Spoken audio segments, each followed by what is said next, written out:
Labeling our emotions as negative can lead us to suppressing or avoiding certain feelings.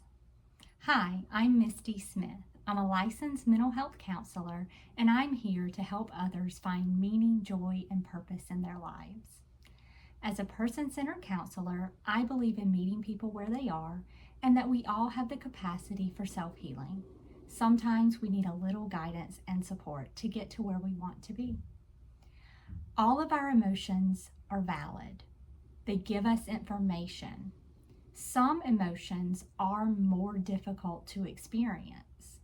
When we label emotions as negative, we often prevent ourselves from learning from these.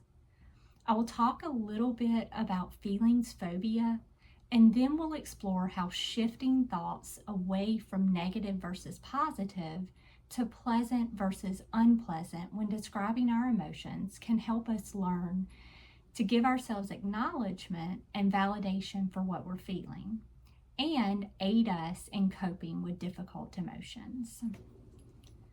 Feelings phobia is a concept that comes from Sarah Payton, a neuroscience educator and author. I'm going to share the link to her website in the description for this video. If you struggle with self-judgment, I encourage you to visit her website for more information. Feelings phobia posits that much of our anxiety comes not from unpleasant experiences, rather from the fear that we have of the emotions we expect those experiences to elicit. So let's say I have a presentation coming up. It's not public speaking that is causing me anxiety. It's the fear that I may feel embarrassment or judged. It's the anticipation of those emotions that causes me to be anxious about the upcoming event. Learning to redirect my focus towards the present moment, preparing for the speech, and naming what could go well will help me to manage the anticipatory anxiety. Aside from anxiety, what are some other emotions that you might label as negative because they are unpleasant or difficult to experience? Grief, sadness, frustration. Let's try reframing each of these. Grief may be the most complicated of these emotions. Still, by reframing this from negative to acknowledging that it is unpleasant, I can recognize that the experience of grief is because I lost someone or something that is important to me. One way that I've learned to reframe this is to acknowledge how fortunate am I that I had something in my life that I love so much it is this painful to lose. I know it's not easy. However, what is grief if not love persevering? Let's try reframing sadness. Sorrow is certainly unpleasant, and yet it's difficult to know true joy without understanding the pendulum swing of sadness.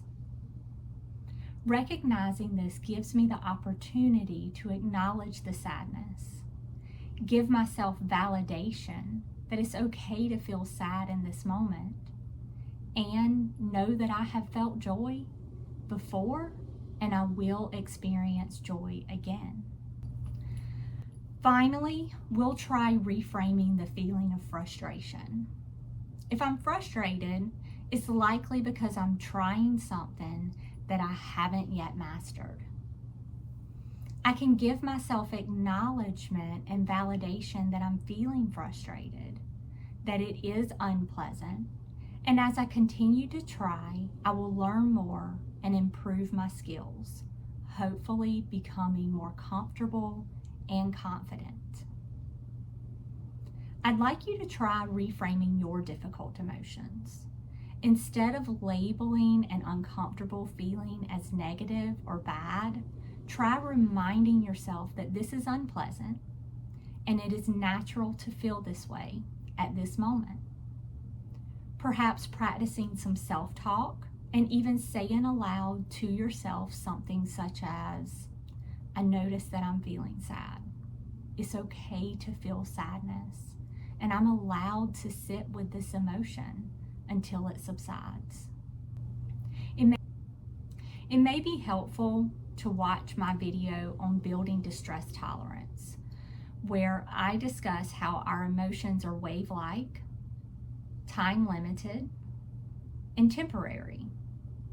They build up, reach a peak, and eventually subside. Learning to ride the wave of emotion can help us to improve our ability to manage intense and uncomfortable emotions. Thank you for taking the time to watch this video, and I look forward to sharing more tips with you soon. If you found the topic helpful and can shift your thinking from labeling emotions as bad or negative, please like and subscribe to get notifications on future videos.